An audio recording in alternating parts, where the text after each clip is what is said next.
Okay, so it's now my great pleasure to introduce the last speaker, Peter Scholze from Universität Bonn, who will speak on condensed mathematics. Please. Yes, thank you. It's a great honor to speak at this occasion. So yes, let me show my screen. Right, can you see? Yes. Yes. Great, so I want to talk about condensed mathematics. So this is some kind of long-term, probably joint project with Dustin Scholze. Right, so basically the claim that we want to make is that, so there's this, this very old, maybe 100 years old now, definition of topological spaces that's important in all of mathematics and that is. But we actually claim that it's a wrong definition. So you should largely forget about this notion. Instead, work with a very similar but slightly different notion of what we termed condensed sets. And then doing so actually removes many of the foundational problems that you have when you work with topological spaces. And so in this talk, I want to say what these condensed sets are, which problems they're meant to address, and say a little bit about what kind of possible applications maybe this kind of change in foundations could have. Some things we've already worked out, some things we're just hoping for, but it's like really, anyway, let me just try to talk about this. And so it's also some kind of fighting for freedom that's going on here mathematically. So condensed sets, they are in some sense a much more free category. So one puts fewer constraints on the objects and has much more kind of free constructions in them, contrary to topological spaces. So topological spaces, they're basically like, they're characterized by measurements that you do on the topological spaces. Like if you define open subsets in, I don't know, in a Banach space or something like this, then you're basically measuring whether elements are small. So there's like a norm function that goes from the Banach space to the real numbers, and something which is like a measurement that you do on this Banach space. And the topology is defined in terms of this norm. So it's different in terms of always measuring something about the space. So you're constantly somehow observing all your objects, whereas in the condensed world, you're somehow building them up from within. So it's, I don't know. Maybe I shouldn't push this analogy too far, but yeah. So right. So what are some of the problems that you might run into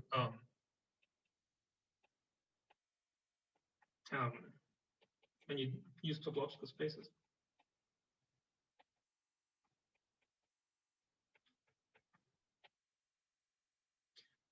So here are some of them.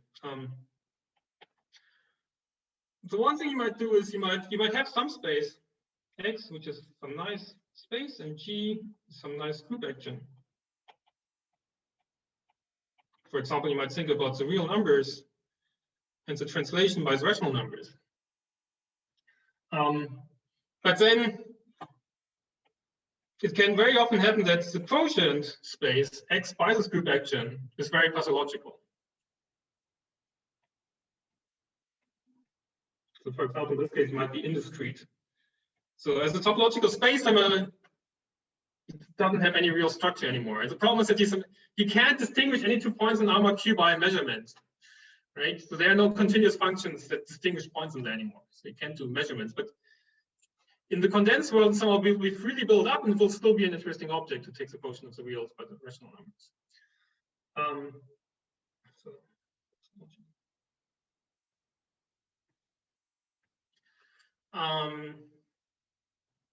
So that's one problem.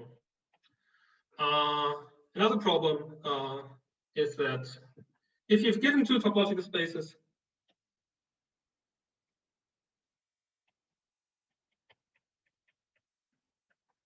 X and Y, in general, there is no topological space of some maps from X to Y, or some continuous maps from X to Y.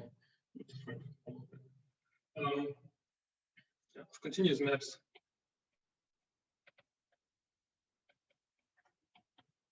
which somehow satisfies the obvious property that it should satisfy. So there's like in category theory, there's a general principle what properties this kind of mapping space should have. And so the property it should have is that for all topological spaces,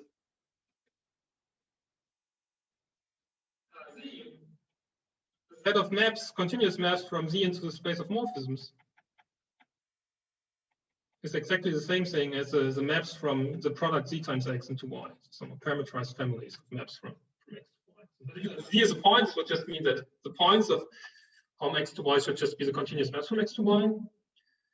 But more generally, you would like to know that this thing parameterizes families of maps. And in general, there just is no such thing. And so this is related to the problem that, I mean, usually there's a lot of discussion about compact open topologies and whatnot. But it also relates to the fact that in functional analysis, there's someone not a canonical topology you can put on a dual space. There's always lots of discussions about different kind of topologies you can put on a dual space. It's because there's nothing completely got given to you that you can do.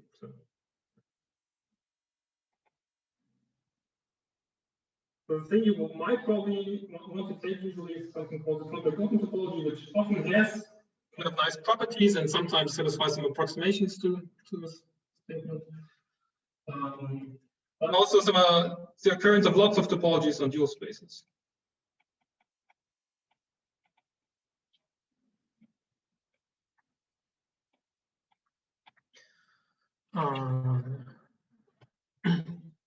So here's yet another problem you run into. So some category. So these are all versions of saying that topological spaces are not a nice category. So another way in which topological spaces fail to be a nice category is that when you also do algebra, so you combine topology with algebra, so it's like topologically being groups, so topological groups, so then all the nice categories that the pure algebra has, like you be in groups, they form what's called an abelian category.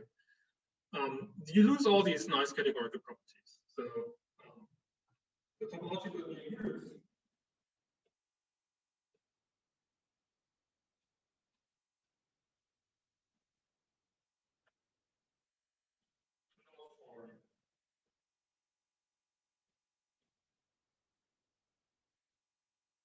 can be in category. And let me just give one very concrete example. It's a very abstract statement a priori, but it's a very concrete phenomenon.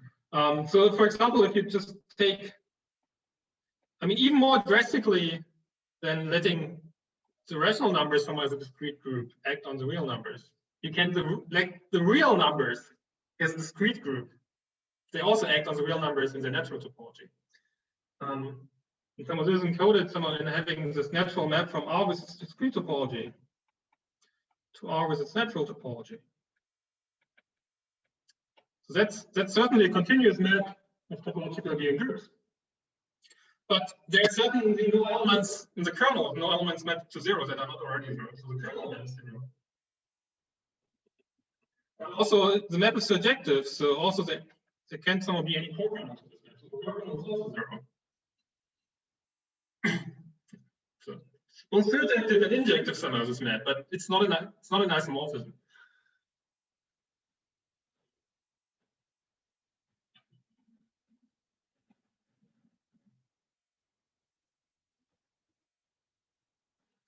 Yes. And it's probably not so clear how you could ever correct this problem. That you will always have continuous maps that are not homeomorphisms, just putting the discrete topology instead on your set, and so it's probably not clear how you might want to correct that. But is this possible? Yeah, I don't know. But still, doing homological algebra with topological things is something that's done a whole lot. In Hodge theory, in Pierre-Descartes theory, in all sorts of areas, there's continuous group cohomology. There's lots and lots and lots of situations where you do want to mix homological algebra, so derived functors, all this Abelian category stuff, with topological Abelian groups. And you can basically do it in practice, but there are just all sorts of foundational issues that you run into. So for example, if you have a complex,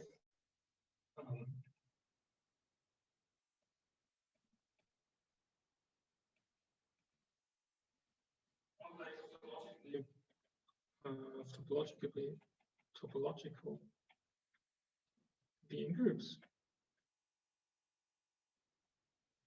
then I mean it's homology. So this is the kernel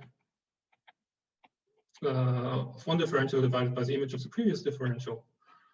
This may just be again pretty topological.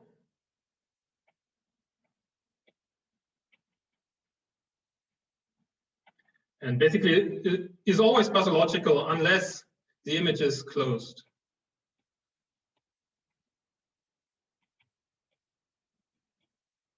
Because if the image is not closed, then there is just for example, if the image extends in the kernel, then this portion is again some indiscrete being group, and so it just doesn't make much sense as a topology.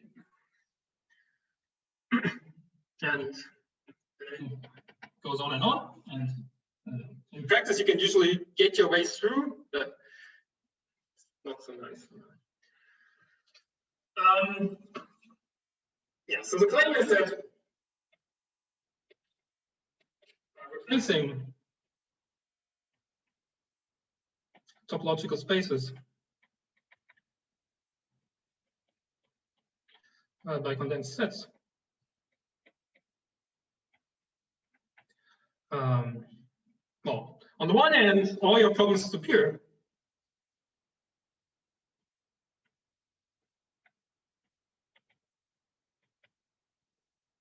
Certainly all the ones I've just mentioned.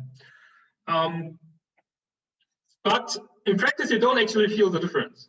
So the categories are so close that in all the examples you actually care about of like topological space and so on, or yeah, all the classes by ways of nice topological space, they are nice condensed sets, and you don't feel any difference. It's just that in condensed sets, there are more things you can do.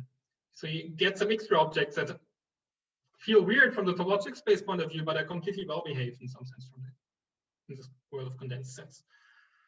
Yeah. So in practice, the change is not really felt. All the things you could previously do, you can still do.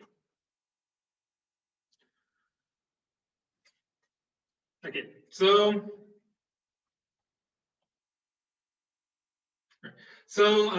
yeah, so I should explain what condensed sets are.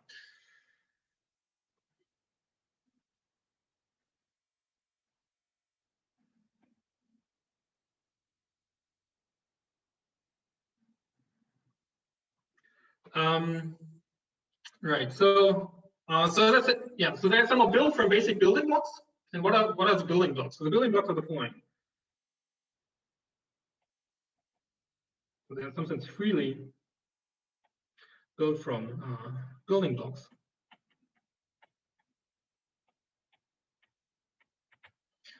So what are the building blocks? So there's several different ways of describing some of the category of building blocks. Let me mention several of them.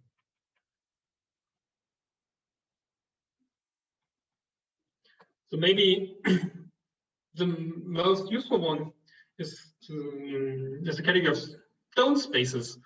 So these are just they're totally disconnected.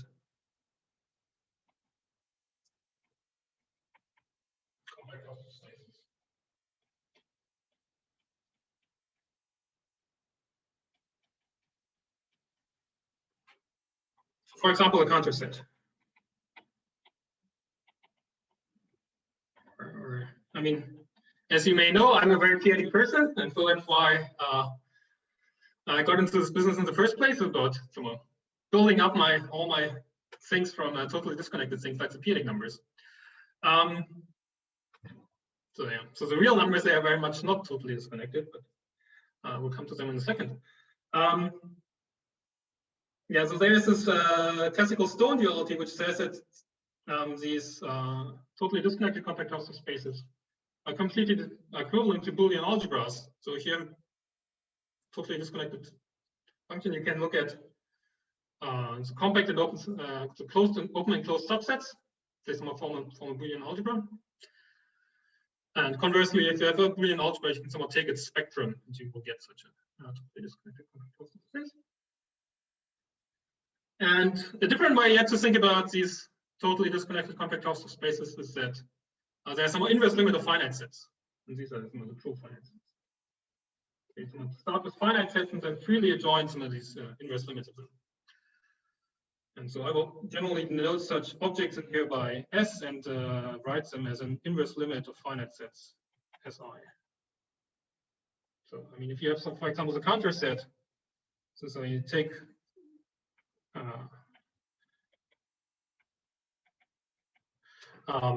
it's built in this inductive procedure where you somehow take the interval and chop it into pieces, into small and smaller pieces. In the end, you just get some kind of dust cloud that's left when you take all these intersections. And if you do the summer as an inverse limit of finite sets, then you just contract this isomorphically to the inverse limit, where you somehow replace at each step each of these intervals by just a point, and then you somehow split up each of these points into 2 points at each step. And then you get inverse limit of finite sets, and so in the end, you again get some kind of point cloud. It's an isomorphism because some of these intervals have become shorter and shorter, and so in the limit, it somehow doesn't matter that you've replaced each of them by a point.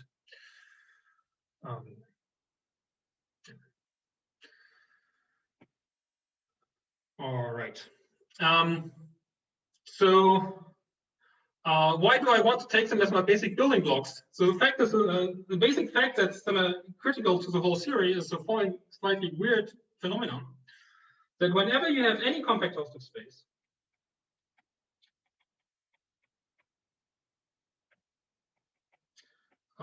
then there exists a surjection from S onto X, where this here is totally disconnected. Totally disconnected compact cluster space.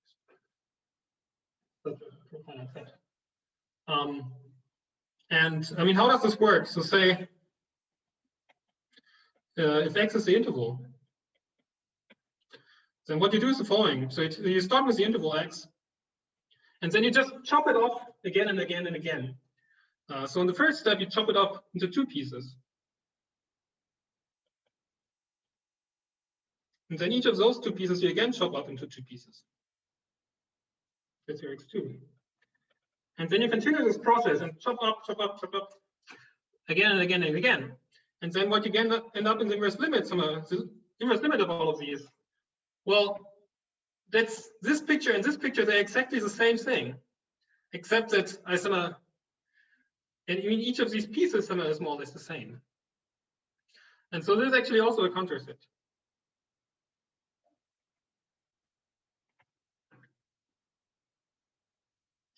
And in fact, this is precisely given by the set 0, 1 to the n, where here you have 0 and 1, you have 0, 0, 0, 1, 1, 0, 1, 1. So finding out at which point in this X infinity you are, at each point you have to say whether you're in the first or the second interval. So you can write this down by either writing a 0 or 1, and then somehow appending. And so actually, what's implicit here is it's somehow the decimal expand as a binary, I guess I'm doing here.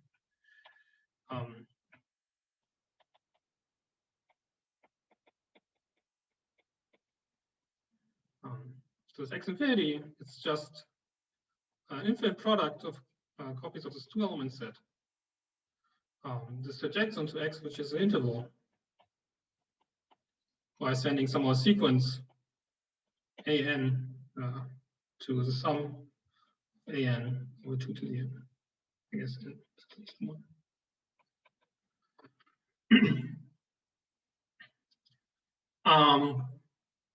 And yeah, so in school, we learn to think of the real numbers in terms of decimal expansions.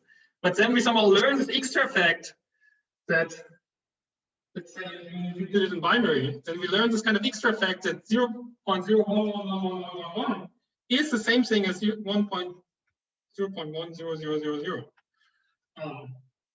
So real numbers are not actually decimal or binary expansions or whatever, but you somehow have to keep these extra identifications in place.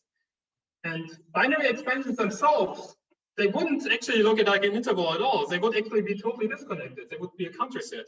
And you only get to the continuum once you make these identifications here. So for example, this identification precisely corresponds to doing the endpoint of this, which would somehow correspond to 0.011111, to the beginning point of that. So these have to be glued back together if you want to get the interval. Okay. So there is something very geometric happening in these kind of weird equations like this. So we're really gluing this continuum from something totally disconnected. All right. Okay, so this still feels like a very weird way for thinking about the real numbers. So, I mean, admittedly, this seems like a strange perspective.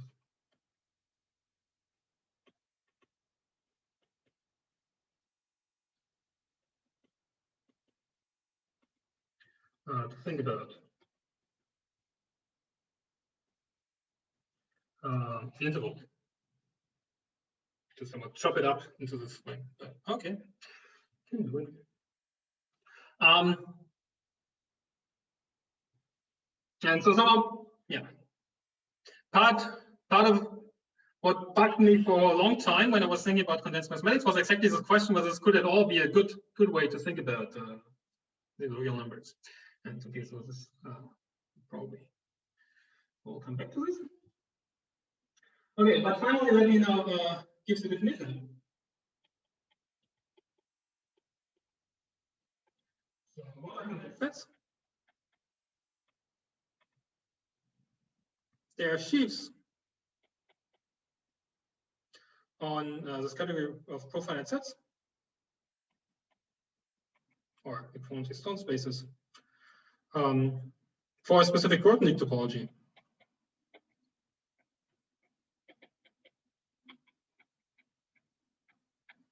Where it covers finite families of jointly surjective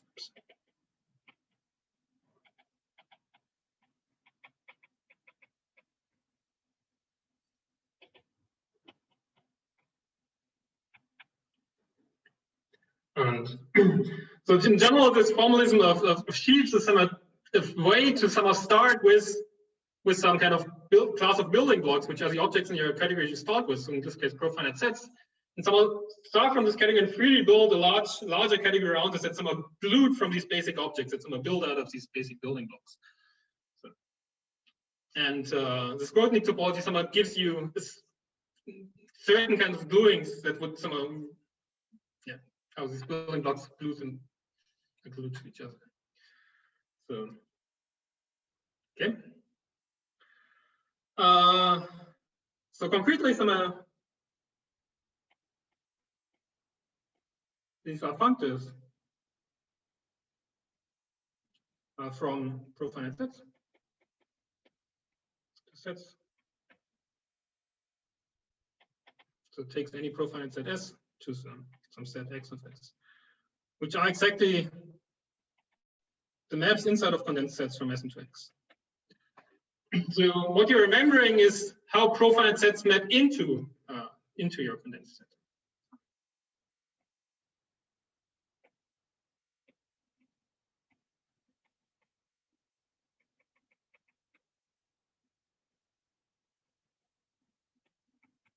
So topological space were somehow more about mapping out of X, so about doing measurements on X. But condensed sets are about how things map into X. Okay.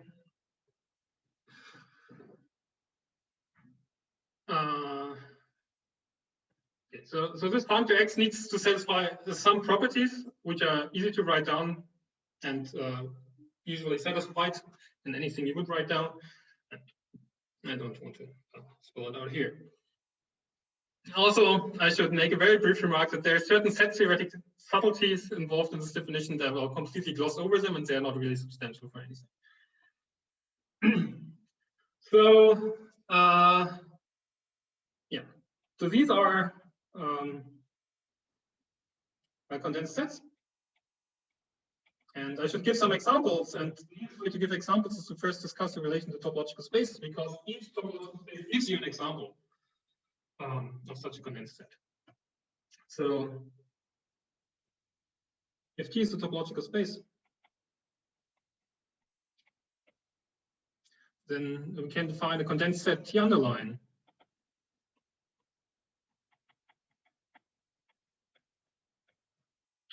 Which just takes any S to the continuous maps from S into T.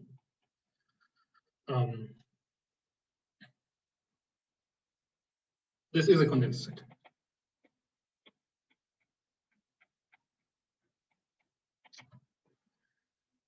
Okay, so yeah, so you just remember how profile sets map into your space, and that determines a condensed set. So we have a functor from topological space to condensed sets, and this functor has very good properties. So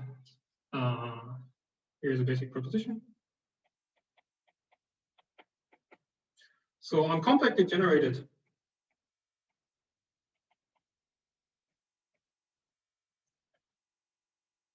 topological spaces,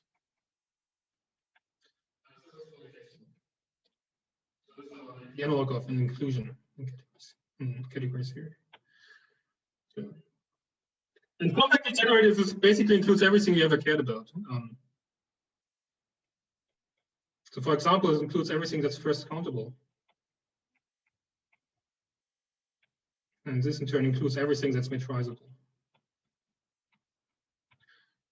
So all these kind of topological spaces, if you somehow consider them as condensed sets instead, you lose no information at all.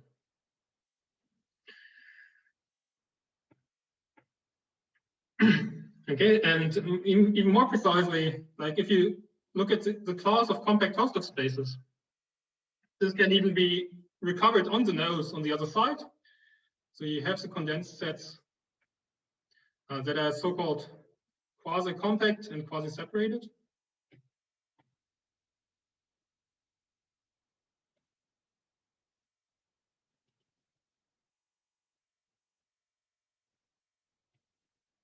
And where I should note that some compact Hausdorffs, these are topological spaces that have two properties. On the one hand, they have a compactness property. On the other hand, they have kind of separation property that you can separate points by open subsets. And both of these words, like compactness and separation, they have like general sheaf theoretic incarnations, and these sheaf theoretic notions are for some reason called quasi-compact and quasi-separated. So you're somewhat just translating the conditions you would like to put here into the world of like sheaves that you end up with separated. And then it turns out that if you enforce that on condensed sets, you exactly recover your compact Hausdorff spaces.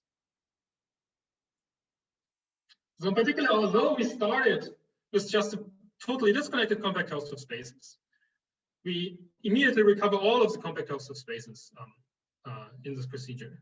So they automatically come for free, and implicit here is this fact that any compact Hausdorff space admits these surjections from totally disconnected ones.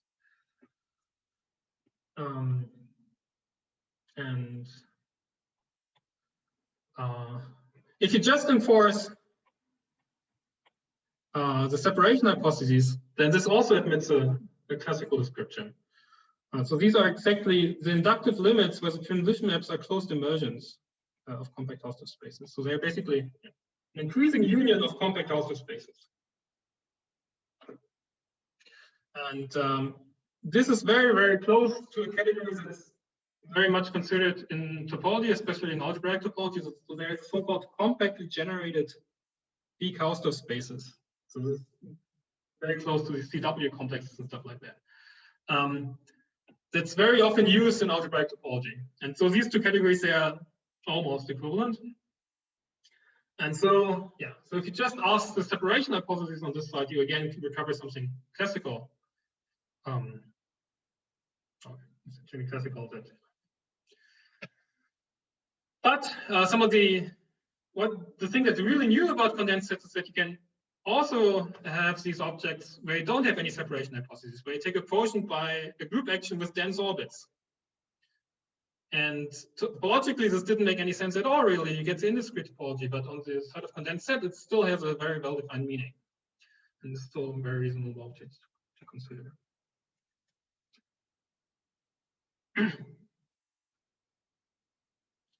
Okay, so from now on, I really want to do algebra in this world.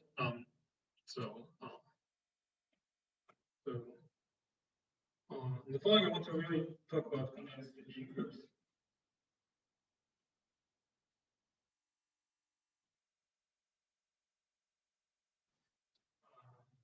As I said above, if you do topological Lie groups, then you run into all sorts of foundational issues. It's not a Lie category, and then if you take the homology of a complex, you probably get some kind of quotients by this,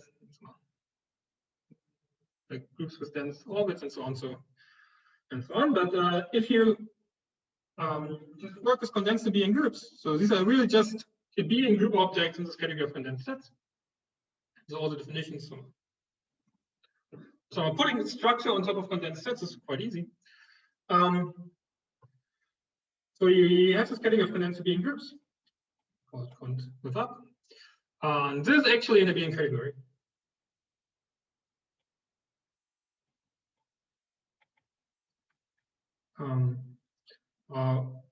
With extremely nice properties.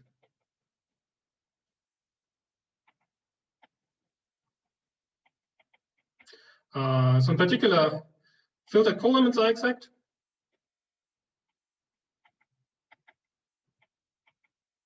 So when you do homological algebra, you want to know that as many as possible functors are exact, because this means that certain computations will become much easier. And so something one very often uses is somehow that increasing unions of stuff, somehow filtered colimits, that they should behave nicely, and that's true. But even more, something that's not so often true is true in this case, infinite products. So that is true in usual Lie groups, but for most categories of sheaves of Lie groups, for example, it fails. But here it's true, infinite products are exact. That's also very useful.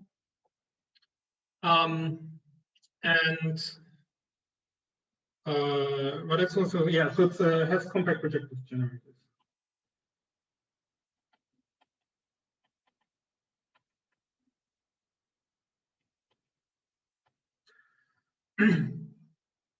So in fact, something that's implicit here, and that's also maybe a little different than one is used to. So you definitely have a forgetful function from condensed Lie groups to condensed sets, if you just take the underlying Lie group.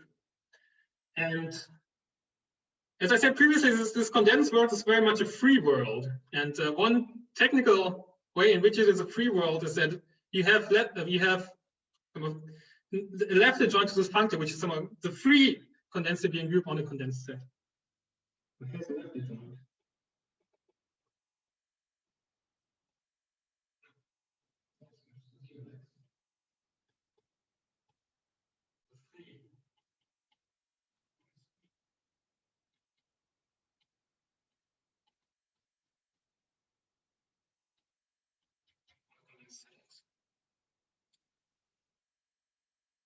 And these compact projective generators, they can actually be taken to be Z-adjoint S, where S is what's called an extremely disconnected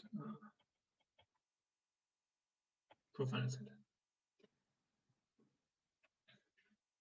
So an example of this would be the Stone-Čech compactification of a discrete set. Okay, so in particular, it's a world, if you want to compute some, if you do want to do a homological algebra here, you can really use projective resolutions, just like in usual, the homological algebra of R modules for some ring R. And so, so in particular, there is already got given to you the notion of like X groups now between condensed Lie groups. So we can do homological algebra.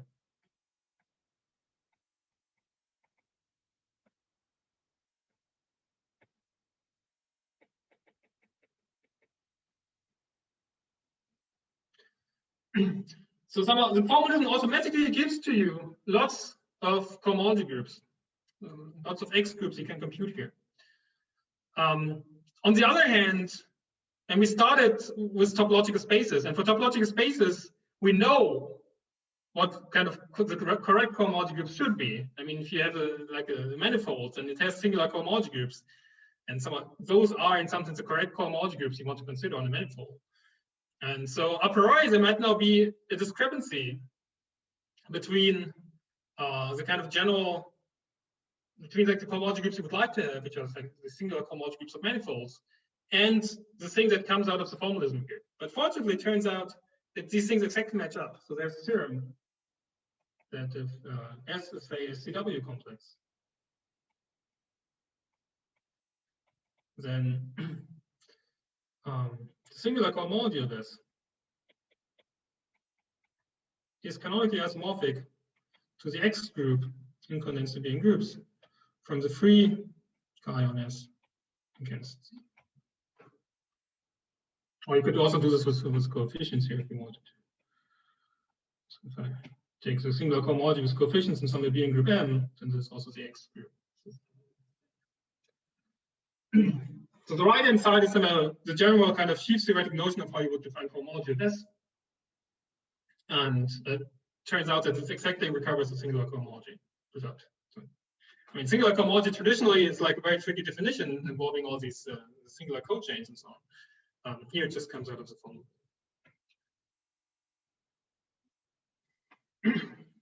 Maybe an example I should have given but forgot. So above I gave this example that topological Abelian groups are not in the Abelian category. Like you have the discrete reals mapping to the usual reals with their natural topology. And this doesn't have a kernel or a co-kernel. So how do you rectify this actually in the condensed world? So I mean, you can take out of this discrete topology. There's a topological Abelian group, so you can pass to this condensed world, which I did almost by this underline. And it turns out that this way, this will inject into R with its natural topology. Takes a corresponding condensed Abelian group. It turns out that now there's a non-trivial co-kernel. And actually, what is a co-kernel? Well, for any profile set S, the values of this are somehow the continuous maps from S into here. So the continuous maps here are the continuous maps from S into the reals with the natural topology. And the quotient by the continuous maps from S to the reals with the discrete topology. And because of the discrete topology, these maps must be locally constant. So the quotient by the locally constant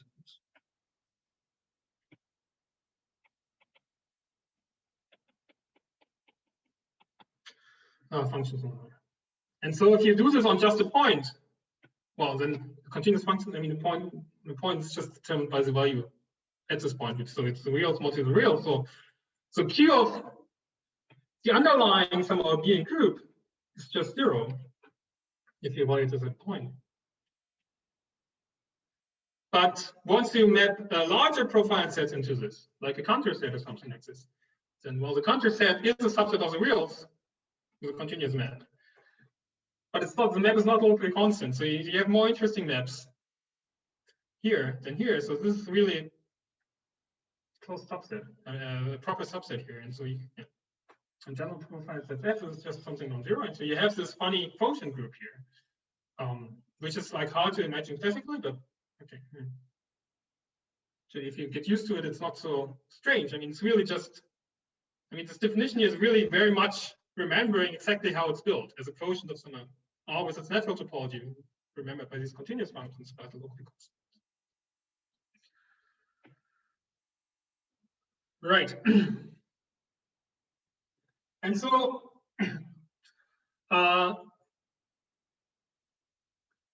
there are lots of questions you can ask yourself, whether all sorts of computations that you've done classically, and like topological Abelian groups or continuous group cohomology, whether all the computations you've done there, whether they're still valid in this condensed Abelian group world.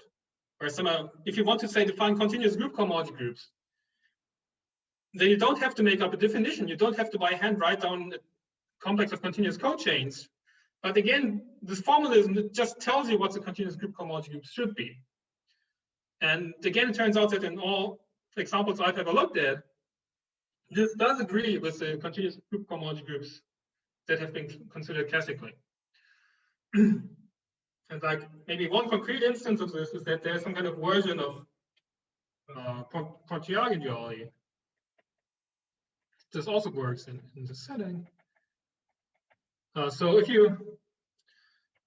if A and B are locally compact, so these are some of the nicest classes of topological being groups, are these locally compact being groups.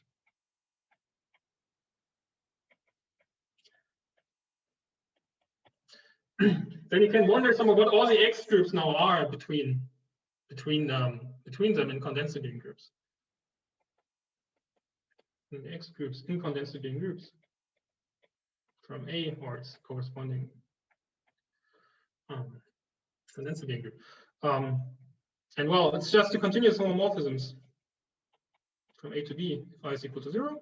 I mean, this just follows from this fully phase forms result I said previously.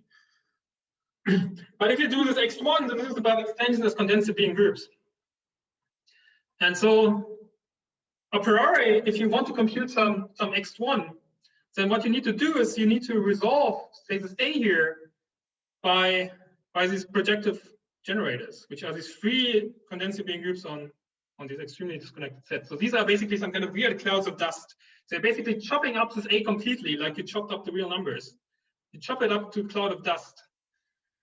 And you resolve somewhere everything in terms of these clouds of dust. Then you take an extension to B, and then you somehow assemble everything back together. And then you wonder whether the object you get this way is still something reasonable. And there, a priori, there's absolutely no reason that this is still a reasonable object. But by a somewhat hard computation, it turns out that it is a reasonable object, and the X1 is really just the X1. So all these extensions, they are extensions. They are themselves only compact being groups. It's the same thing as the X1 in local compact being groups. And there are no higher X. In particular, if you take for B the circle group, then this exactly means that, like, you get the usual Pontryagin duality. For example, in discrete groups and compact being groups and so on.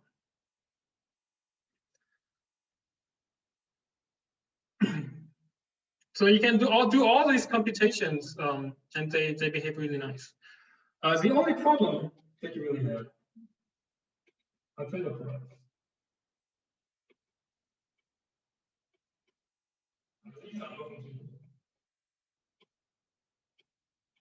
You do have just abstractly, automatically have tensor products, but it's basically impossible to compute them.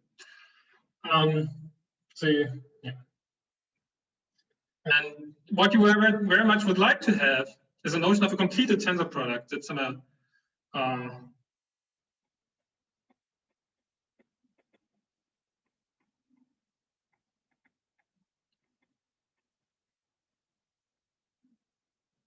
for example, if you take, say, a power series algebra in one variable, for instance, some tensor it with a power series algebra in another variable, then you would very much like this kind of completed tensor product of these two things. Sorry, there shouldn't be a P here. Should probably be a completed power series algebra in both of these variables.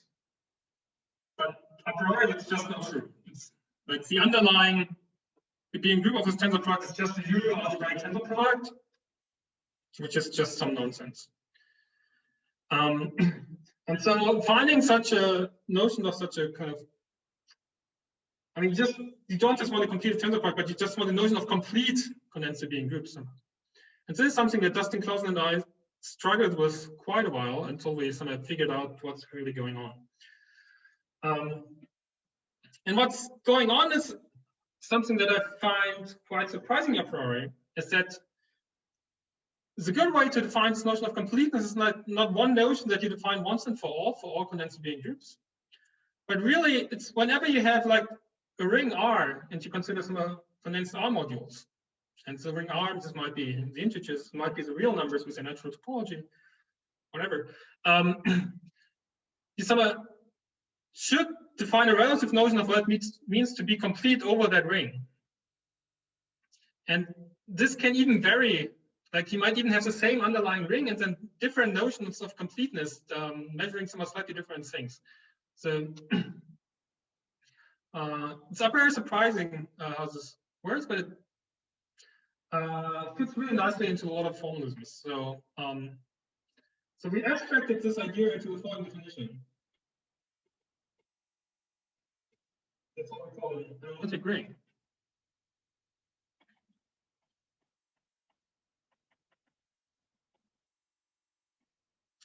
So this is the idea is that an analytic ring is, well, a condensed ring, so something like a topological ring, together with a notion of completeness for modules over this ring. So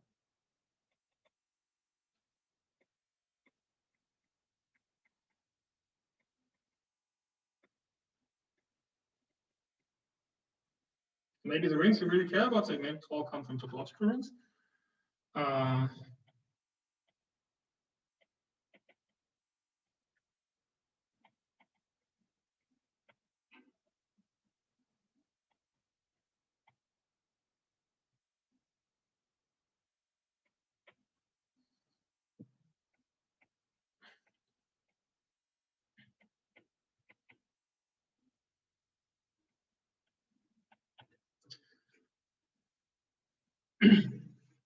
And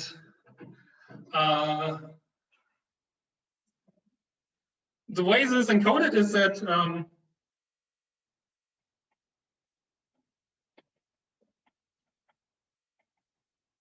it's encoded in a function that takes any profile ZS to something we call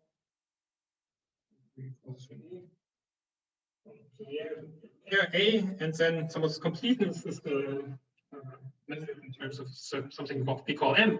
And what is this M? This is a function that takes any profile at ZS to something called M of S, which is a free, complete condensed A module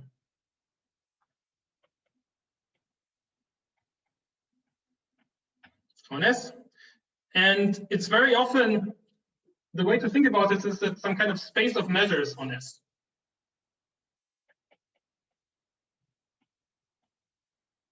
A valued measures.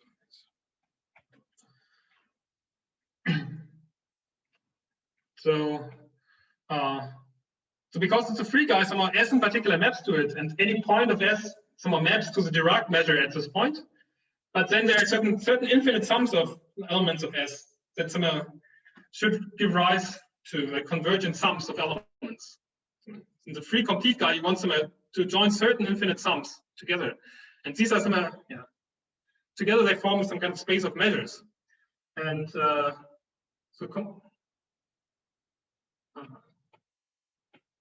the condensed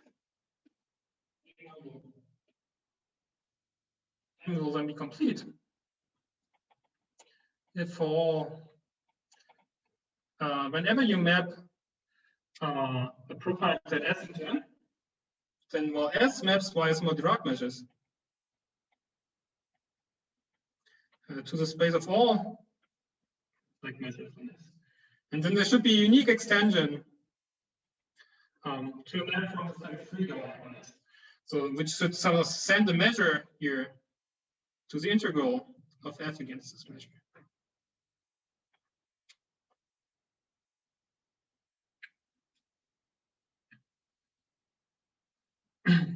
Okay, so we define this notion of analytic ring. It's the datum of such a condensed ring, together with a notion of like these spaces of measures on profile sets, satisfying a certain list of properties which ensures that this notion of complete modules really has a lot of very, very nice properties. And then the really non-trivial part is to produce interesting examples of the structure. And there are basically two key examples we have. The first thing is what we called the solid abelian groups.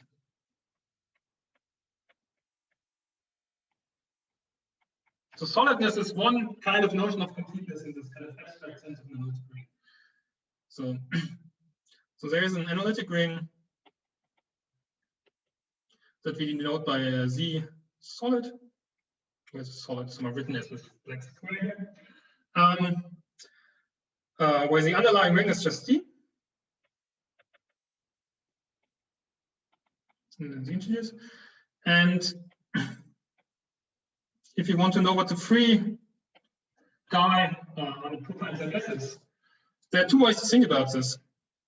Well, one way is to write your profile ZS as an inverse limit of finite sets, and then this free guy will just be the inverse limit of the Z adjoint Si. So for each finite free, for each finite set, you just take the usual free module on this finite set, and then you just extend by limits to all profinite sets.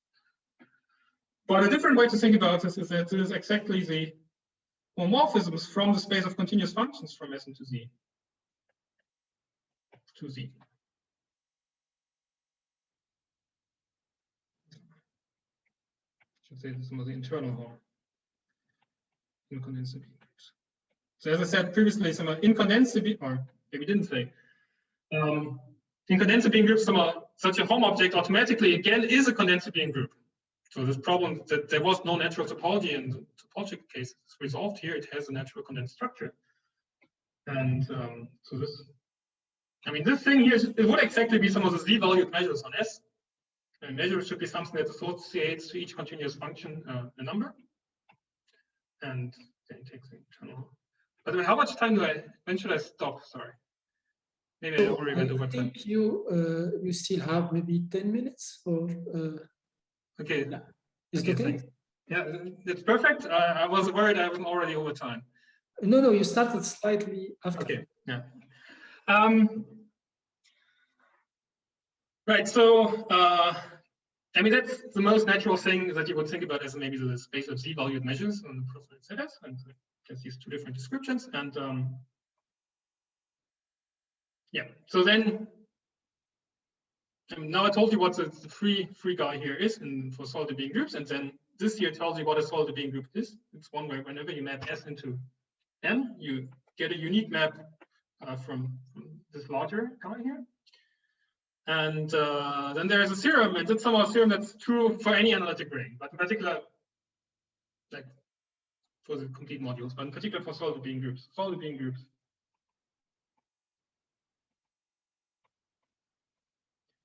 form in a being category.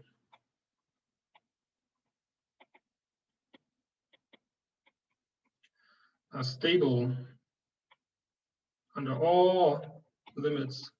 Well, limits is actually clear from the way I stated it. But we want to have a free world, so it should also be stable under co-limits. And it is stable under all co-limits. And that's not clear at all from the definition. It's also stable under all extensions.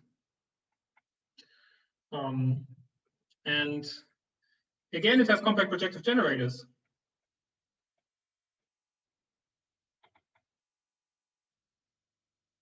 Which are exactly the infinite products of copies of Z.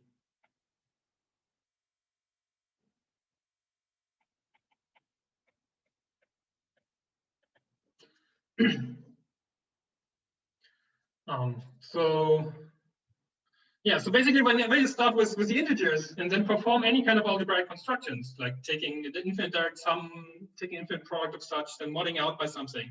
All of these constructions you can do, and they will never leave the world of solid being groups. So, I mean, you have ZP, you can have, I don't know, you can have an infinite direct sum of ZPs. You can take an infinite product of QPs and mod out by an infinite direct sum of QPs. Whatnot. All of these things are solid being groups.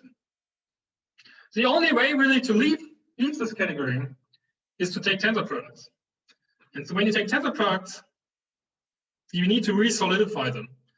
But then it turns out that if you do that, and if you take a power series algebra on one variable and then take the solid tensor product with a power series algebra on another variable, it turns out that this is precisely the power series algebra on both of them.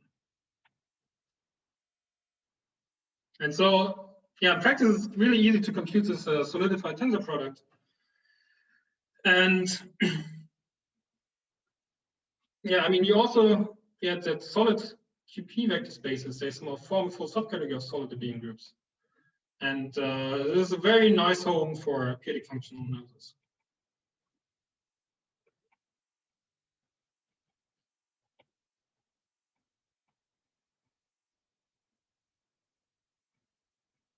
And this has already seen some applications, for example, in periodic Hodge theory, this category of solid QP vector spaces. So there would be ways to, because somehow you can explicitly say what the compact projective generators are, there are some kind of synthetic ways of rebuilding this category without any condensed formalism. And so there's some kind of synthetic way of building solid QP vector spaces. But even in the synthetic way, it wasn't known before. Also, probably would have been natural already. So maybe another, so inside these solid guys, for example, have some Fréchet spaces over QP. And on Fréchet spaces, you already have the notion of completed tensor product, this classical one. And it turns out that this exactly agrees with the solid tensor product. So like all the classical things you've done with creating Fréchet spaces, you can just translate them into the solid world. But if you ever run into such weird functions like this with a dense image, then classically you couldn't continue, really. But here you can just continue, and you can also take some outputs with such guys, and everything works well. All right. So this was something that we figured out quite soon. So, yeah, all the theorems here don't work with the Dustin class. But like the thing we were still quite unsure about is whether something similar could work over the real numbers. I mean, this whole formalism of condensed sets, this was very much inspired by periodic stuff. It's based on totally disconnected sets, and it works well in periodic functional analysis, but all of this is totally disconnected, so it's maybe not so surprising that it works well there. But it was very much an open question whether the similar ideas could work over the real numbers. And we struggled really a lot in establishing something over the real numbers, but eventually we succeeded in building something that we termed liquid real numbers.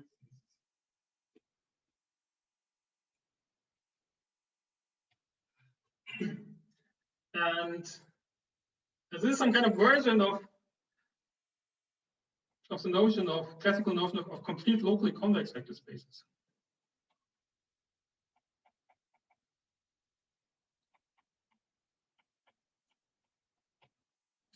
But we need to get rid of convexity.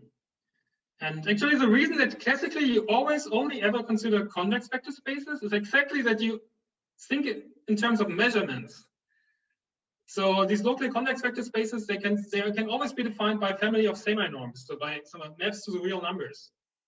So, and the real numbers, they are, of course, they have this kind of convexity property.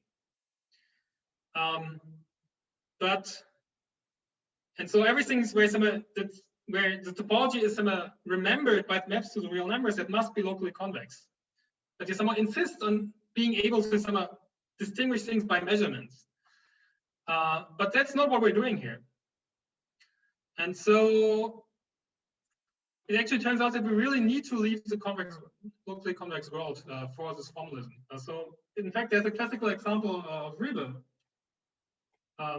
that locally convex vector spaces are not stable under extensions.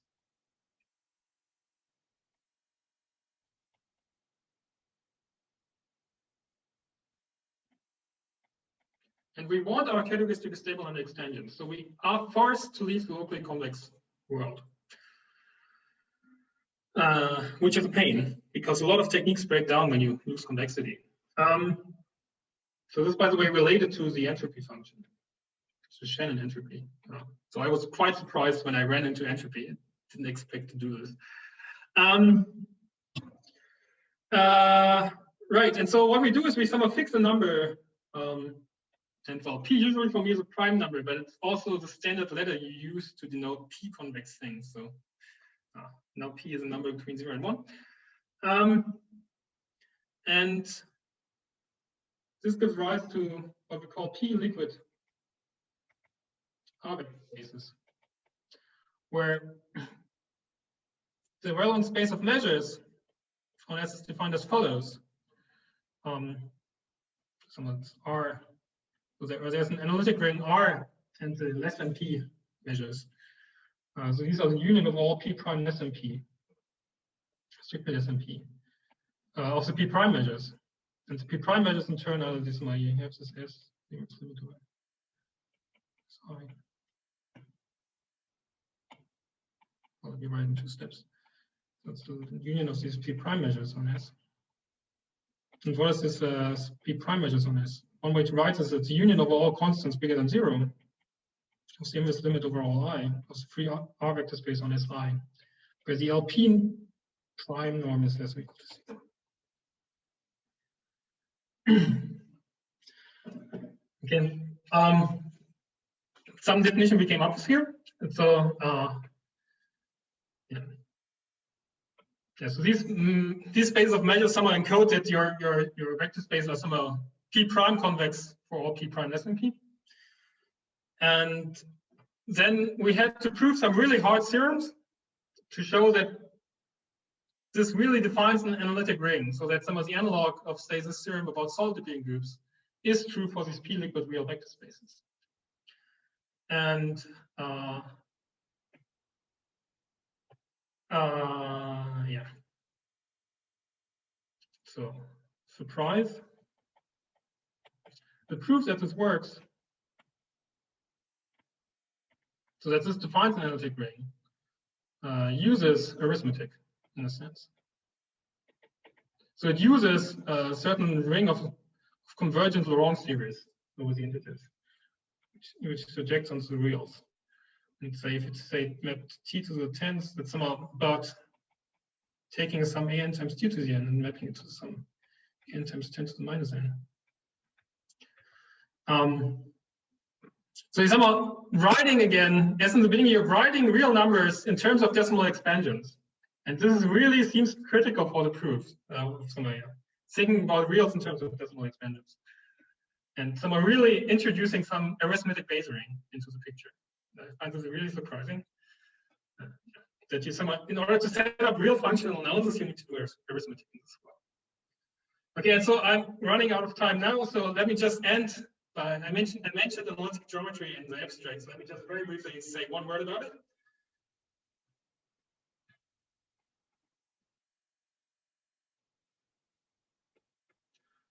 So like in algebraic geometry,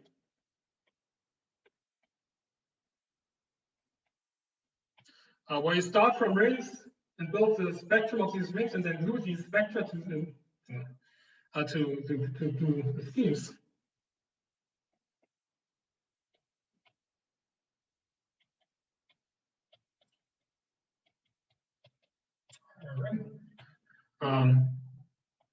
You can build some notion of analytic spaces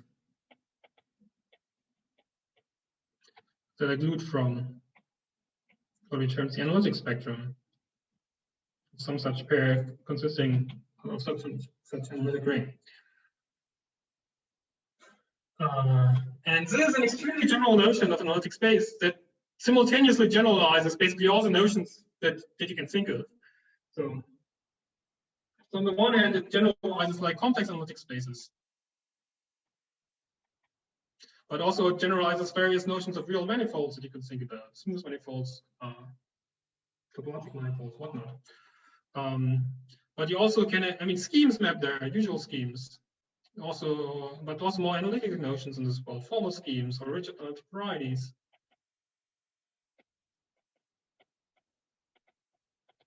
Or in fact, completely general Adic spaces. And even some foundational issues about Adic spaces are resolved in this formalism about non-sheafiness. And you get this really nice category of analytic spaces. You can define some very general notion of quasi-coherent sheaves on these analytic spaces, which is something you didn't actually have previously in analytic geometry.